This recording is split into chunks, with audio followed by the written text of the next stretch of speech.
Today we have a very, very special guest, a little intimidating because he is a brilliant man. He is a doctor, he is a retired Army surgeon, he is a scientist, he is an author, he has books, he has a whole biohacking protocol, and yet he is a lover of Jesus, Yeshua Messiah. And so his name is Dr. Neil Goodman, but we're going to refer to him as many of his patients do, and that's Dr. G. Thank you for being with us today. Thanks for having me. Your wife, Dr. Peggy, is beautiful. Thank you. You have a daughter named Erin. Correct. And one grandchild? We have one grandchild named Iona. Oh, yeah. So you have lots of beautiful women in your life, Absolutely. Right? That keep you in line. Absolutely, all the time. That's awesome. Well, I love your books, you know, Hack Your Sleep. Right. So important. Sleep is essential. Everybody needs to be able to sleep. Yes, and then the Biohacker's Guide to the Galaxy. Right. We will get into these at some point. Okay, very good. But I love your story. I love the things, you know, that we've been able to kind of share off camera. Mm-hmm. So I do want to invite our viewing audience and our guests kind of into this narrative. And the best place for that to begin is your story as a child, as a boy, meeting your wife and having two different faiths. So can you just share a little bit? Oh, absolutely. Well, so Jen, briefly, I was raised Jewish. I wasn't a Christian. I came from a traditional Jewish family. My mother and father were both Jewish, and that was my world. And in my neighborhood, though, where I grew up, across the street, there was a young Catholic boy who was my best friend.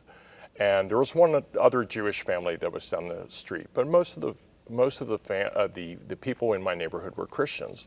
And so when I would go over to my Catholic friend's house, I would see oftentimes images of Christ.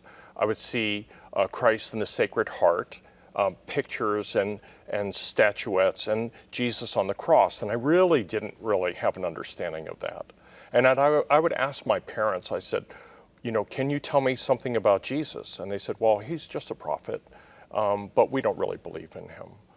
And I just left it at that. And who was I to question? I was just a child, right? But really, I think that seeing the image of Christ for all those years with my Catholic friends, I just really had a sense that Christ really was the Messiah. I just was not invited into that kingdom, if you will, at that time. Yeah. I wasn't ready for it. Well, the seeds were planted. Exactly. Even if they were just visual seeds or the natural curiosity of a young man that would wonder why someone would worship someone and love someone that you had yet to hear about. So I went through all the normal sort of circumstances that Jewish kids did at that time. I was bar mitzvahed. My parents were very proud of that.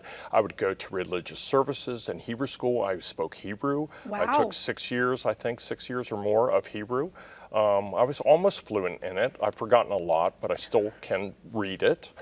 And so it was very much a part of me. And actually at one point, they considered for me to possibly be a cantor. Wow. Because I had a good singing voice at the time. And then it just sort of, my father took ill. I was 17 years old and he died of lung cancer. He was a horrible, horrible smoker. And I had lived in that house with very thick smoke for years and years. And I started to take him to his chemotherapy treatments because he was quite ill. My mother was holding down the fort. She was basically a street artist. I mean, she was a very artistic, wonderful, articulate, energetic woman. She taught us no fear in our household. That was sort of what I was raised with. I had a younger sister by 2 years and a younger brother by 6 years. And so anyways, when my father died and I was taking him to chemotherapy treatments, briefly, you know, it was really devastating to us because my mother was forced to, you know, raise the family and support us, and yet my father now was absent. But then my mother started to date a Methodist man, and a couple of years later remarried. Wow. And then, we had this Christian aspect of our family, and sort of a little bit of permission was allowed for me to maybe venture into that realm. And as I went off to medical school and my training and so forth, of course, I met my wife, who's Catholic. And at that time, I really wanted to participate in the sacraments of the Catholic Church. But my background really didn't Wouldn't allow allow for it. that. That's Right. right. That's right.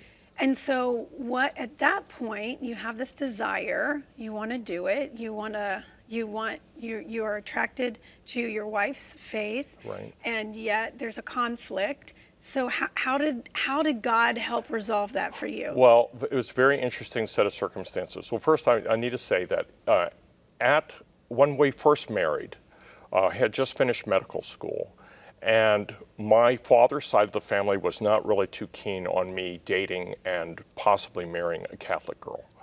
But then my mother was very welcoming of Peggy because she was already herself married to a Methodist Right. man. And so we had this conflict. We searched for a rabbi who is willing to marry us. And we looked all over, and there was nobody who would be willing to do that.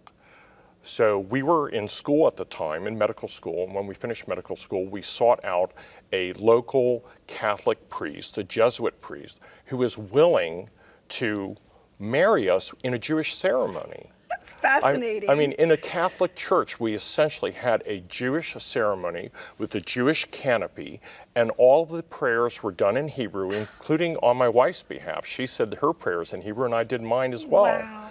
And so here we had our two separate families, the Catholic side of the family and the Jewish side of the family, in a Catholic church. And I don't know if you know that that's a difficult thing, Yes, right? For Jews to walk into a Catholic church, Yes. it's almost like forsaking everything that they know. Right. They were very uncomfortable in that setting. Now I understood that. But the Jesuit priest was very happy to marry us, and it was a wonderful, wonderful ceremony and really united both sides of the family.